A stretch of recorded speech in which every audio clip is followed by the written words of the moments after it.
rain. Cold. A back alley in Chicago where the streetlight dies every few seconds like something is cutting its breath. Two men. One girl, her back against the brick, her mouth open but no sound comes out. The kind of silence that means she already knows no one is coming. Then a small hand tugged at a worn sleeve. "Daddy, please help her." The man didn't run, didn't shout. He simply walked into the light, slow, deliberate, like someone who had done this before. Many times before. 10 seconds. That was all it took. The men didn't get back up. Nobody in that alley moved. The phones were already up and recording. By morning, the video had a name, 1 million views, and 1,000 people calling him a fraud. He never responded. He didn't need to. Because somewhere across the city, someone who knew the truth had already seen the clip, and she was already on her way. The alarm went off at 5:15 every morning, and Jack Turner never hit snooze. Not because he was disciplined, though he was, but because the moment between sleeping and waking was the one part of the day he couldn't control. In that thin corridor of half-consciousness, Emma was always still alive, still laughing at something small, still reaching across the bed, and every morning, without fail, the alarm pulled him back before he could reach her, and the apartment reassembled itself around him, the water-stained ceiling, the radiator that clanked like a dying engine, the smell of old coffee, and sawdust that had settled so deep into the walls it was practically structural. He lay there for exactly 3 seconds. Then he got up. That was the deal he made with himself 4 years ago, standing in a hospital hallway, while a doctor said words that stopped making sense after the first sentence. 3 seconds. Then move. Lily needed breakfast. Lily needed her backpack packed. Lily needed her father upright and functional because she was 8 years old, and the world owed her at least that much. He found her already awake, sitting cross-legged on the kitchen floor, in her pajamas, arranging a row of crayons by color, with the kind of focused seriousness that made Jack's chest tighten every time he saw it. She had Emma's precision, Emma's patience, the same small crease between her brows when she was concentrating. "You're up early," he said, moving past her to start the coffee. Lily didn't look up from her crayons. "I had a dream we found a dragon." "Yeah, what kind?" "The kind that doesn't hurt people." She finally glanced at him. "The kind that just needs somewhere safe to go." Jack poured water into the machine and said nothing. He'd learned early on that his daughter's observations didn't need commentary. They needed to be heard. The apartment was small, 2 bedrooms, 1 bath, a kitchen that barely fit both of them when they moved around at the same time. The neighborhood wasn't dangerous exactly, but it wasn't the kind of place where people asked too many questions about each other either. Working people. Night shift people. People who carried their fatigue like a second coat and didn't have the energy left over to be curious about the man in Unit 14 who came home smelling like concrete dust and kept mostly to himself. Jack preferred it that way. On the windowsill above the kitchen sink between a small pot of basil, Lily insisted on keeping alive, and a stack of overdue utility notices sat a metal pen. The clip was snapped off. The barrel was slightly bent near the grip like something heavy had rolled over it once, and the metal had given just enough to survive. It didn't write anymore. He'd never tried to fix it. It sat there every morning catching the gray light off the street. And every morning, Jack looked at it for exactly as long as he let himself, which was not very long before turning back to whatever needed doing. Emma had carried that pen everywhere. She'd typed everything, never handwrote anything if she could avoid it, but she kept it in her jacket pocket, and when she was nervous or thinking hard, she'd take it out and roll it between her fingers like a worry stone. When Jack found it in her coat pocket at the hospital, he'd slipped it into his own without thinking. It had been there ever since. He worked construction. Now commercial sites, mostly the kind of slow, grinding work that paid enough to keep the lights on and left him too physically exhausted to think too much after dark. He was good at it. Not passionate, not ambitious, Just good the way a person is good at something when they've learned to pour themselves into whatever task is directly in front of them and ignore everything else. The crew liked him well enough. He was quiet. Reliable? Didn't complain, could carry more than anyone half his age. Nobody on the crew knew what he'd done before. Nobody asked. A man who showed up on time, worked hard, and didn't talk about himself was the kind of man construction sites quietly valued. The kind of man who didn't make things complicated. That was the life Jack had chosen deliberately after Emma died. Small, contained, a life he could actually defend. That Thursday evening, the rain came in hard off the lake, the kind that didn't fall so much as lean cold and sideways and relentless. Jack had picked Lily up from her after-school program, and they were cutting through the alley behind Merchant Street because it shaved 4 minutes off the walk, and Lily's sneakers were already soaked through, and she hadn't complained once, which made him feel worse than if she had. She was holding his hand with both of hers.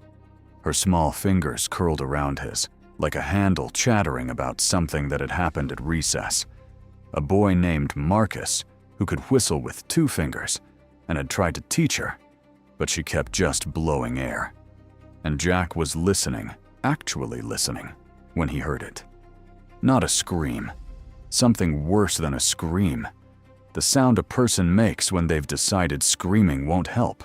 It came from maybe 30 feet ahead, a narrow stretch of the alley where the dumpsters clustered together, and the one functioning streetlight strobed in and out, barely earning its keep.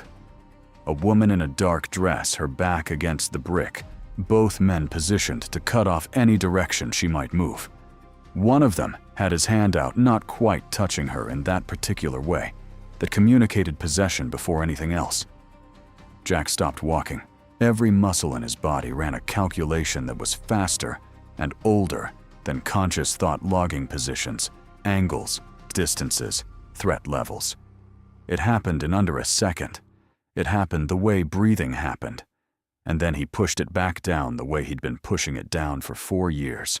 And he thought about Lily and the conversation he'd had with himself 1,000 times since Emma died, about how Lily needed stability more than she needed a hero, about how the version of him that stepped into situations like this had no place in the life he was trying to build.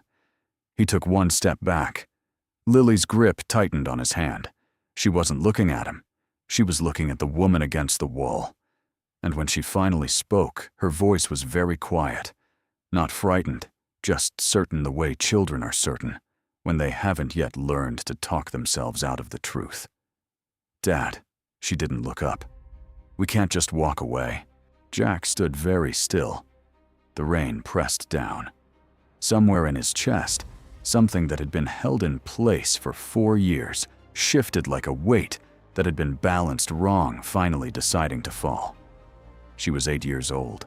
She had her mother's crease between her brows and her mother's certainty, and she was standing in a flooded Chicago alley at 7:30 at night, telling him what he already knew. He crouched down to her level, brought his hands to her shoulders, and looked at her directly. "Stay behind the dumpster," he said. "Don't move. Don't make a sound." "Are you going to help her?" "Yes." Lily looked at him for a moment with an expression he couldn't fully read, something between relief and recognition, like she was seeing a version of him she'd always suspected existed. She moved to the dumpster without another word and pressed herself against the metal, watching. Jack stood up. He rolled his sleeves down out of habit, then immediately rolled them back up. He walked forward into the strobing light, unhurried hands loose at his sides, and something in the way he moved, not fast, not aggressive, just inexorable, made both men turn before he'd said a word. "Hey," the taller one started. Jack didn't answer. What happened next took approximately 10 seconds. The kind of 10 seconds that aren't built from conscious decisions, but from years of training so deep, it lived in the tendons, in the geometry of how a body moves through space. When it's done this before, many times before, in places much worse than a Chicago alley. When it was over, both men were on the ground. The woman was standing free, her back no longer against the wall, and 3 people nearby. Lily, being the only one who didn't move immediately for a phone, had been recording everything. Jack looked at his hands. Then he looked at Lily. She stepped out from behind the dumpster and walked toward him through the rain, and when she reached him, she simply took his hand, again. Both of hers wrapped around his like always, and said nothing at all. The phones kept recording. He didn't sleep. Not because he was afraid. Jack hadn't been afraid in the way most people meant by the word for a very long time, but because some part of his nervous system had been reactivated by those 10 seconds in the alley, and now it refused to stand down. He lay on his back in the dark, staring at the ceiling, listening to the rain thin out, and finally stop, listening to Lily's breathing through the wall, steady and slow, the sound of someone who had decided the world was still fundamentally safe, and had gone to sleep on that decision without reservation. He envied her that. By 2 in the morning, he'd checked the door twice, confirmed the windows were locked, and made himself stop doing both things because they were old habits from an older life, and he'd worked too hard to bury them, to let one incident drag them back to the surface. He sat at the kitchen table with his hands flat against the wood and looked at Emma's pen on the windowsill, and for a while that was enough. Just that. An object that had survived things it shouldn't have. He didn't reach for his phone until nearly 3. Later, he would wish he hadn't. The clip had a title by then. Someone had uploaded it to TikTok with the caption, "Construction worker thinks he's Batman Lamo," and it had already crossed 200,000 views before midnight. By 3 in the morning, it was on Reddit, dissected across 4 separate threads. By the time the first gray light began pushing through the kitchen window, it had been reposted to YouTube, Twitter, every platform that rewarded velocity over accuracy. And the man in the worn jacket in the stuttering streetlight was being discussed by people who had never walked through that alley, had never felt rain like that, had never heard the sound a woman makes when she decides screaming won't help. The comments were what they always were when something real happened in front of an audience that had forgotten how to sit with something real. This dude rehearsed this, LOL. Blue-collar Batman. Someone get this man a cape. Fake. Watch the second angle. Scripted. Who is this guy? Someone find his name.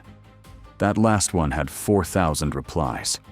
Jack set his phone face down on the table. Then he got up, started the coffee, and went to wake Lily for school.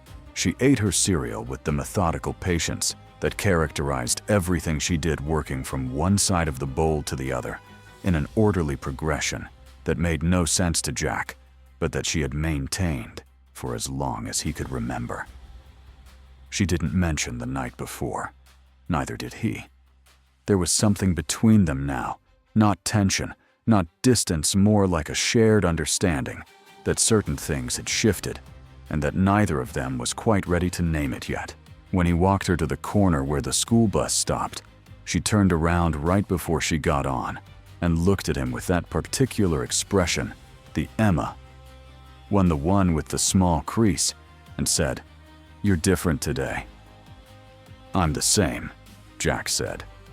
Lily considered this. "No," she said with the complete and uncomplicated confidence of someone who had not yet learned to pretend. "But different isn't bad." Then she got on the bus. He stood at the corner for a moment longer than necessary, watching it go. Then he turned back toward the apartment, and that was when he saw the van.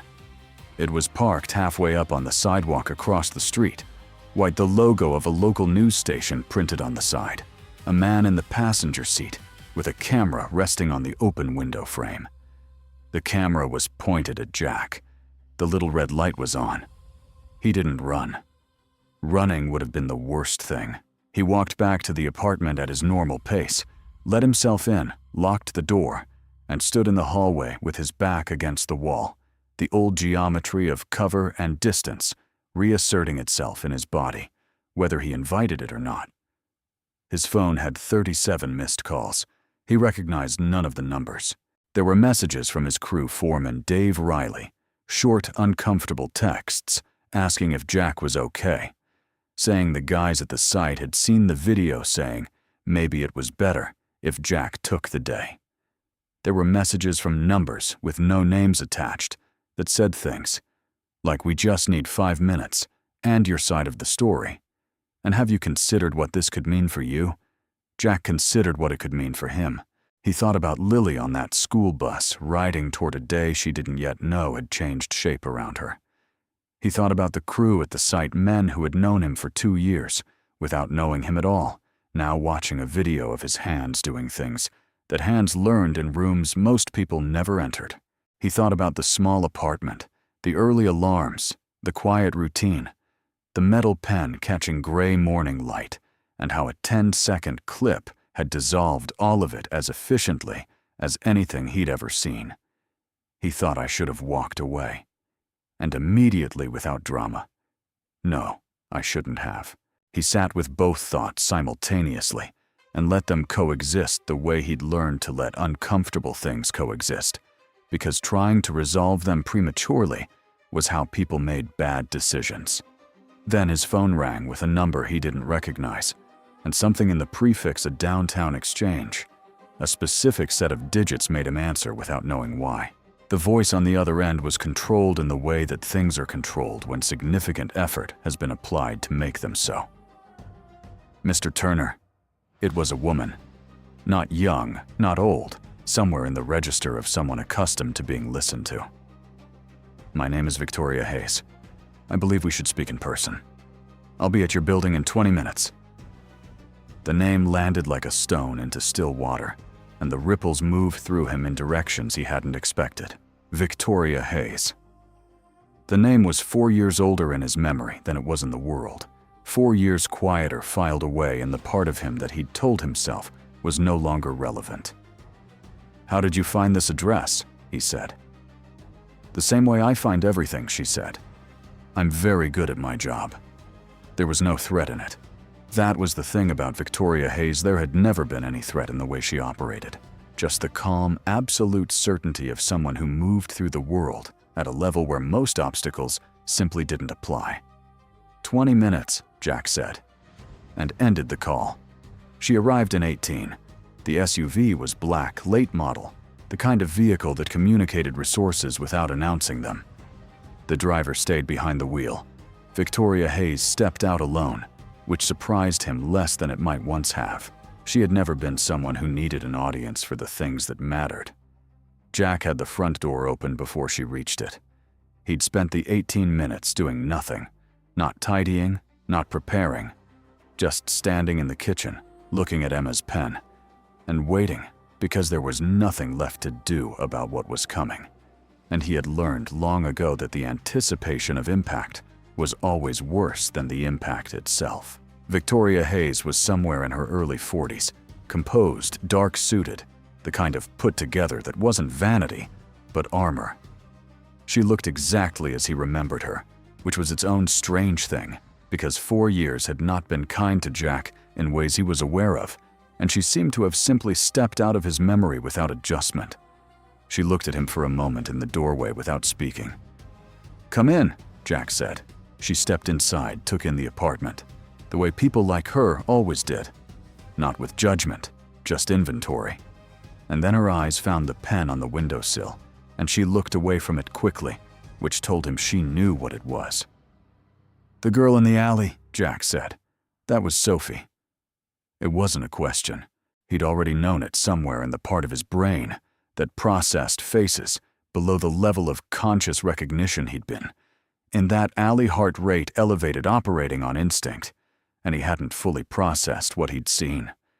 But at 2 a.m, replaying it, the set of her features in the strobing light had resolved into someone he'd known.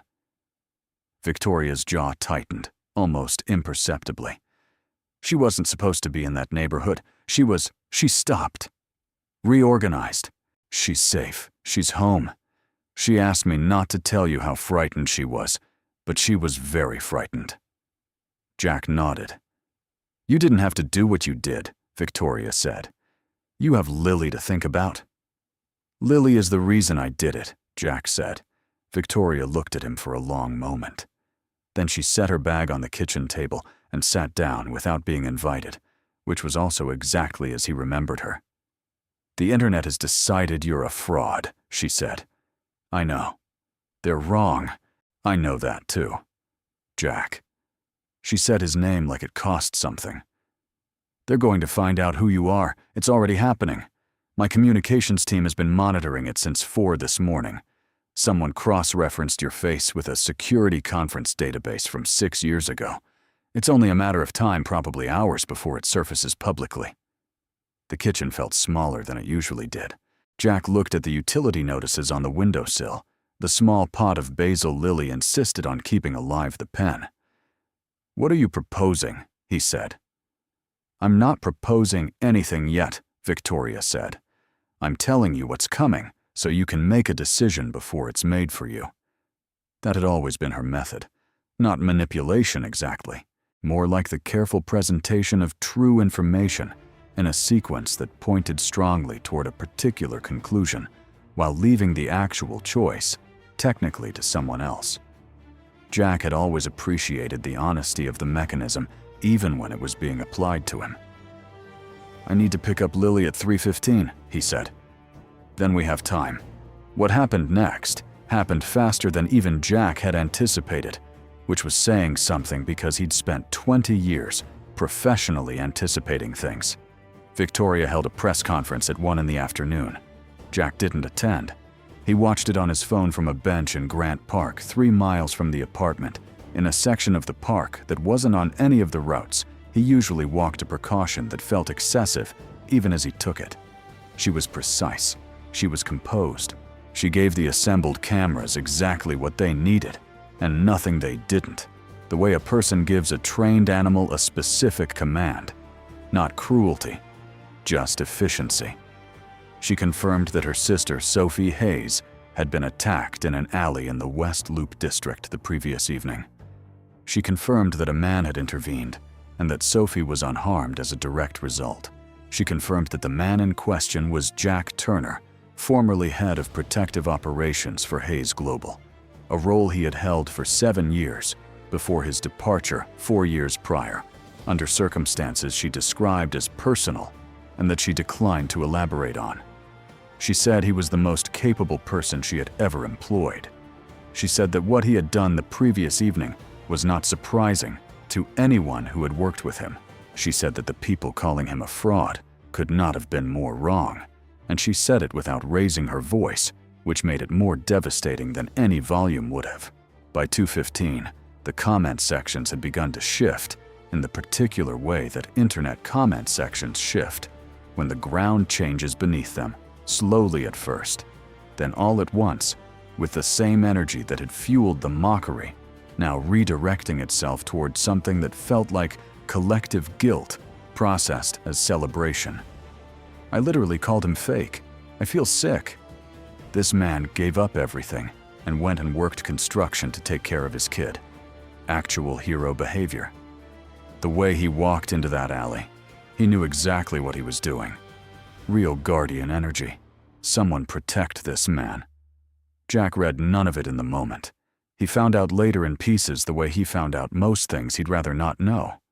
What he was doing at 2:15 was sitting on that bench in Grant Park, looking at the lake, which was gray and flat and enormous, the kind of view that put a person correctly in proportion to the world. He thought about the 4 years of careful smallness, the crew at the construction site who now knew something true about him that he'd never offered them, the news van outside the building, and the ones that would join it. Lily getting on the school bus this morning saying different isn't bad. He thought about Sophie Hayes, her back against a brick wall in an alley he'd happened to walk through. Happened to. He turned that phrase over and examined it, decided it didn't hold. He picked up Lily at 3:15. She came off the bus with her backpack listing sideways and her sneakers still damp from the night before, and she looked at his face and said, "People were talking about you at school." "I know," he said. "Marcus said his mom saw you on the news." She fell into step beside him, her hand finding his automatically. "I told him you're my dad, not a news person." "That's true," Jack said. "Are things going to be different now?" He thought about Victoria sitting at his kitchen table telling him what was coming. He thought about the comment sections turning. He thought about Sophie safe and home. He thought about Emma's pen on the windowsill catching light it couldn't do anything with. "Yes," he said. "Some things." Lily absorbed this. They walked half a block in quiet. "Okay," she said finally, and tightened her grip on his hand. The world, Jack thought, had a way of moving forward whether you were ready or not. The only real question was whether you moved with it or let it drag you. He hadn't decided yet, but his daughter's hand was in his, and that had always been enough to take the next step. That night after Lily was asleep, Jack sat at the kitchen table and didn't move for a long time. The news vans had multiplied by evening, 3 of them now parked along the street in a loose formation, their lights cutting across the front of the building at intervals that Lily had watched from the window with more curiosity than alarm, asking questions he answered carefully and incompletely. He'd closed the blinds at 7, made dinner, helped with homework long division, which Lily approached with the same methodical patience she applied to cereal and crayons and most things in her life. He'd read to her at 8:30, turned off her light at 9, and sat down at this table at 9:03 and hadn't moved since. The apartment was quiet in the particular way it got after Lily slept, not empty, just still. The basil on the windowsill needed water. He'd forgotten it 2 days running now, which was unusual. Lily would notice before he did. His phone was on the table in front of him, face up for once, because he'd stopped being able to pretend that looking away from it changed anything. The notifications had slowed since midnight, approached the internet's attention span finding its natural ceiling, but they hadn't stopped. His name was searchable now, in a way it hadn't been yesterday.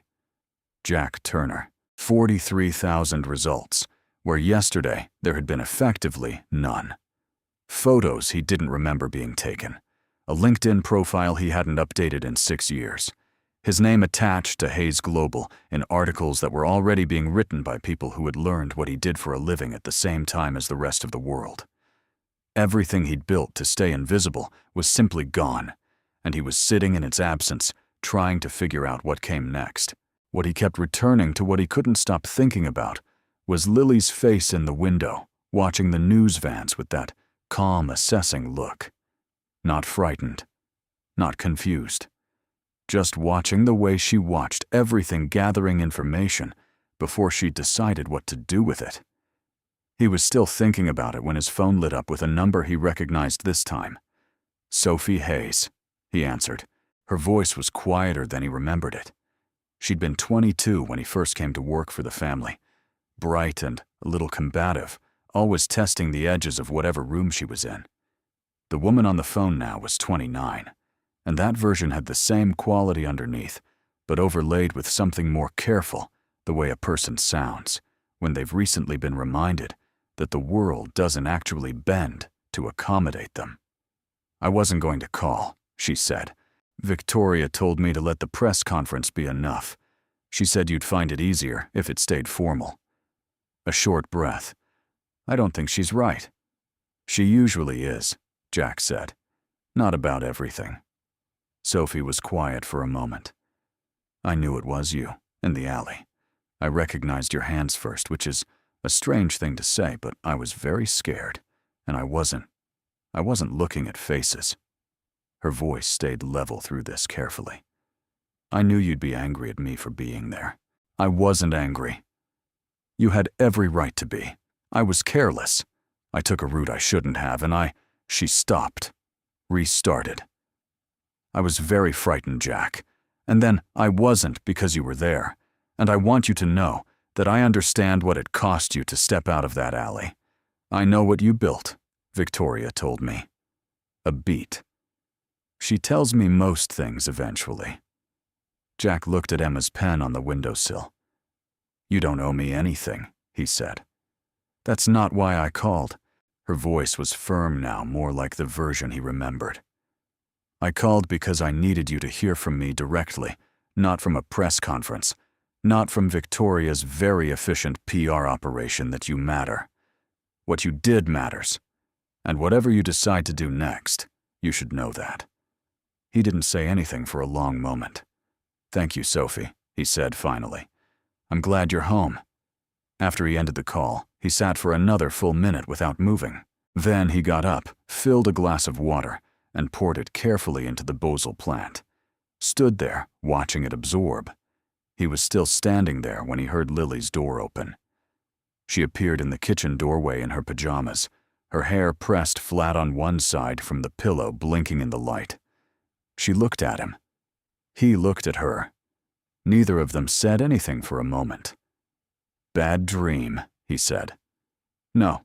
She padded across the kitchen and climbed onto the chair across from where he'd been sitting, pulling her feet up underneath her, the way she always did.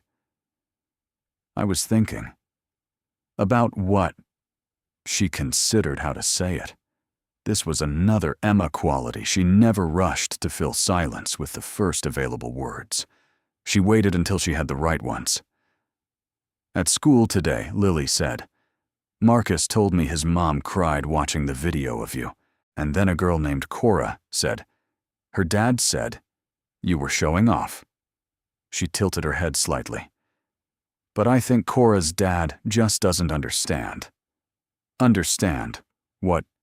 "That sometimes people do things because they can't not do them." She said this simply without any sense of performance. "Like how I can't walk past a hurt animal without stopping. I just can't. It's not showing off. It's just what you do when you're made a certain way." Jack sat back down in the chair across from her. "You sound like your mom," he said. "You say that a lot." "I mean it every time." Lily looked at the pen on the windowsill. Then she looked back at him. "Are you going to go back to the other job? The one before?" The directness of it caught him slightly off guard. Not the question itself, but the matter-of-fact way she delivered it, as though she'd been sitting with it long enough that all the anxiety had already been processed, and only the actual question remained. "Victoria offered me something," he said carefully. "I haven't decided." "What would it mean for us?" "It would mean..." He thought about how to say it accurately. "It would mean a different kind of life, safer in some ways, harder in others. It would mean I'd have to be someone you already know I am instead of pretending otherwise." Lily absorbed this. The crease appeared between her brows, thinking hard. "I already know who you are," she said. "I've always known." "Yeah," Jack said. "I think you have." "Then it's not really a question about you."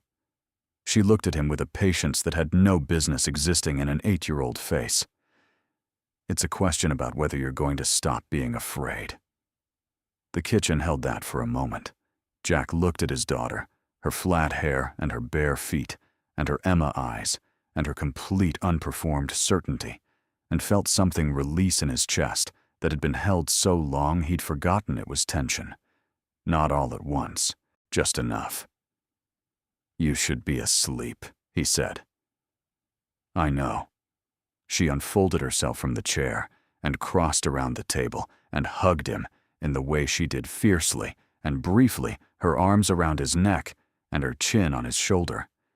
Then she pulled back and looked at him very close. "You're a good dad." "I'm trying to be." "That's what makes you one."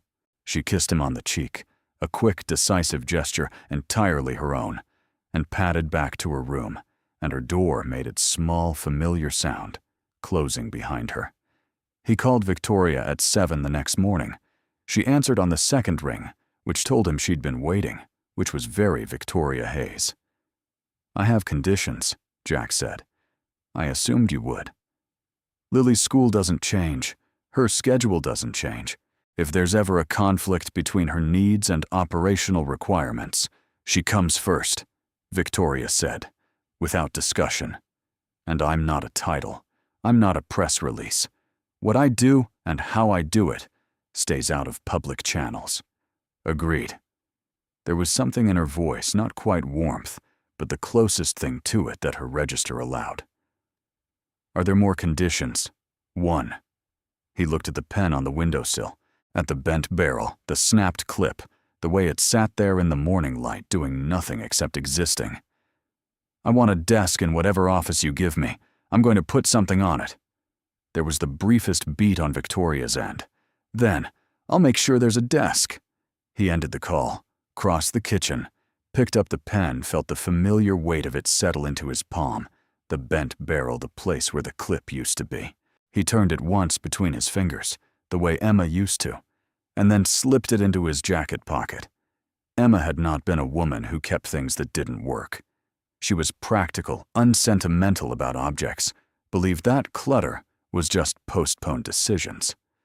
The fact that she'd carried this particular pen long after it stopped writing was something Jack had never asked her about, and now never could. He'd spent 4 years assuming it was the kind of small irrationality that people were allowed. He was only now considering that she might have kept it precisely because it didn't work, because it reminded her of something that had survived damage, without needing to be fixed, to still matter. He picked up Lily's backpack from beside the door, checked that her lunch was inside, and went to wake her for school. Some things don't announce themselves as turning points when they happen. They arrive dressed as ordinary mornings: an alarm, a kitchen, a child who needs breakfast. You only recognize what changed when you look back from some later point and see the shape of it, the way you can only see a mountain clearly once you're no longer standing on it. Jack Turner was not a man who looked back often. He had learned over years and loss and 10-second intervals that changed everything, that looking forward was the only direction that cost anything, and therefore the only direction worth the trouble. He had a daughter who already knew who he was. He had a job that asked him to be exactly that person. And in his jacket pocket there was a pen that didn't write, carried now not as a wound, but as a reminder that some things survive simply by refusing to disappear. Heroes don't disappear. They simply wait for the moment they're needed. And when that moment comes, it doesn't arrive as thunder or floodlight or the roar of something enormous. It arrives as a small hand in the dark, pulling at a sleeve. "Daddy, please help her." And the answer, the only answer there had ever been, is already in motion before the asking is finished.